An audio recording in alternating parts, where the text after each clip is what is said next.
The 19th of October 1469, date of a royal wedding at the Valladolid Palace. Ferdinand of Aragon is marrying Isabella of Castile. This suddenly unites Granada's two main enemies. In 1482, Pope Sixtus IV issues a papal bull calling for a crusade against Granada. Now the Reconquista consolidates its forces for the decisive strike against Granada. The Catholic kings relocate their army camp and call it Santa Fe, or Holy Faith, today a town. The name says it all. In the year 1491, just 15 kilometers separate the besiegers from the Alhambra. Head of the household here at the time is the son of Abu al-Hassan Ali, Muhammad XII. Records also refer to him as Boabdil, and he is to be the last sultan of the Nasrid Empire. The situation is desperate. The siege soon leads to food shortages, and the mounted troops are simply not strong enough to deliver any kind of liberating blow. Eventually, a delegation of influential Muslims calls on the Sultan to order an honorable capitulation.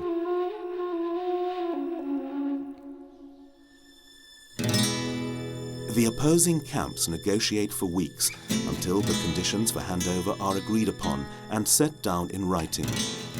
And those conditions don't sound too bad at all. The Catholic kings pledge to allow their opponents the right to practice their religion freely, independent courts for the Moors, a general amnesty, and no further tax hikes. On the 2nd of January 1492, Isabella and Ferdinand move into the Alhambra through a side door. In a gesture of humility, Boabdil kisses the monarch's hand. From now on, the standards of the Catholic kings fly from the Vela Tower. This is actually a stroke of luck for future generations. The Alhambra is so well preserved because the handover occurred without any violence. As legend would have it, Boabdil took a final look at the Alhambra from a hilltop, with tears in his eyes. To this day, there is a pass to the south of Granada called El Suspiro del Moro, the Moor's Sigh. His mother is said to have scolded him. "What are you doing, blubbing like a woman over the loss of a city you weren't man enough to defend?" A few years later, the last emir left Al-Andalus and headed to Morocco. The 700-year history of Islamic culture on the Iberian Peninsula had finally come to an end.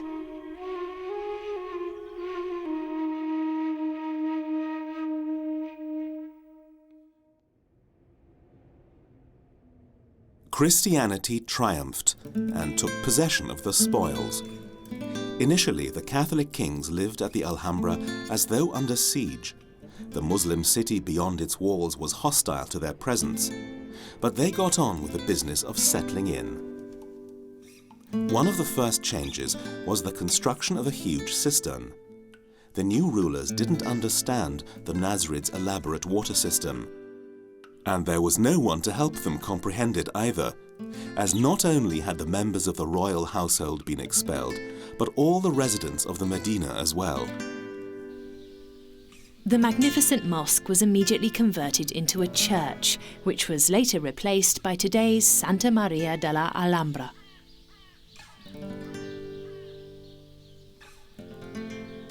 The conquerors stamped the Alhambra with the indices of victory, plus ultra, beyond the known boundaries of the world.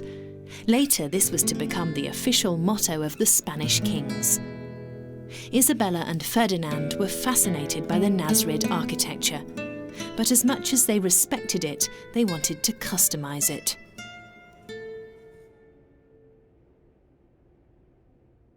The same could be said of their grandson, Charles V. Newly elected as Emperor of the Holy Roman Empire of the German nation, he visited the Alhambra in 1526.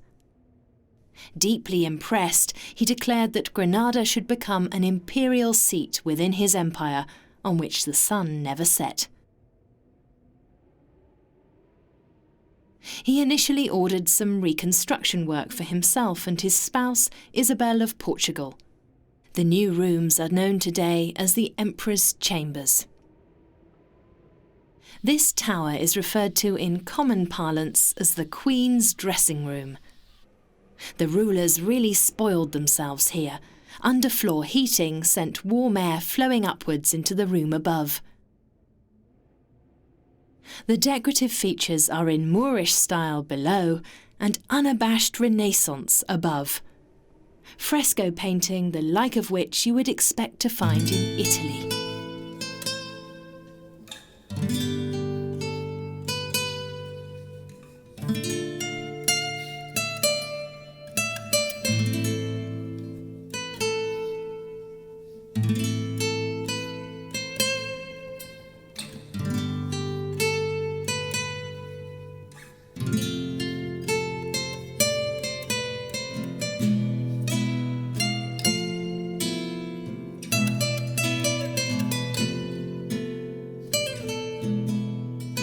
One motif is especially telling, a depiction of the conquest of Tunisia in the year 1536 by the Imperial Armada. Charles is showing off his own superiority.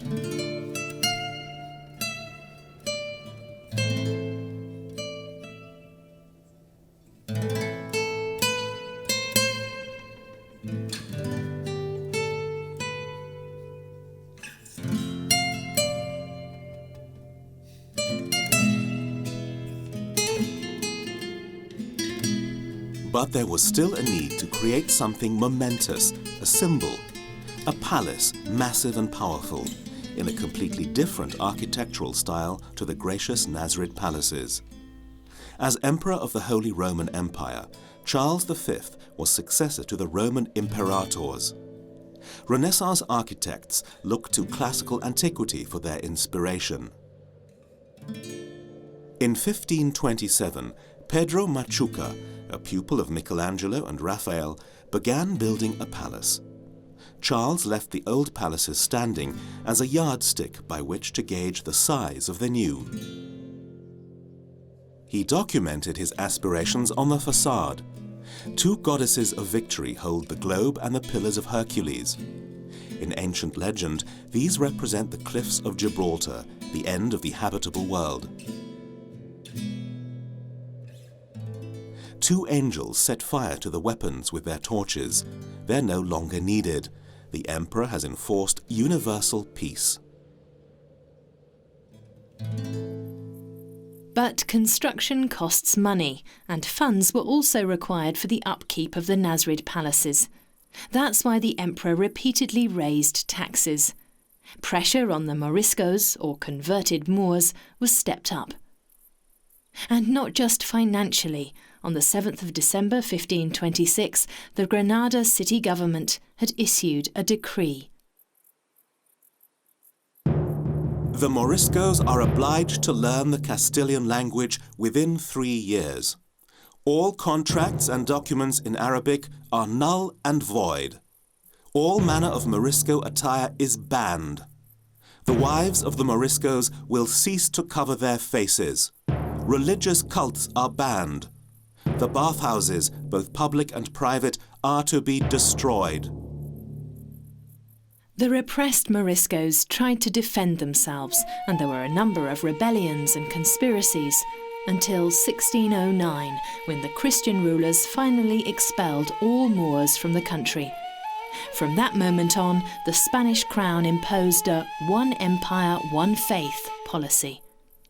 The move triggered a mass exodus towards Africa. The population of Andalusia fell by more than 300,000. The economic consequences were grave. Expertise was lost. No one was privy to the secrets of the Moors' irrigation techniques. Farmland was left to fall barren.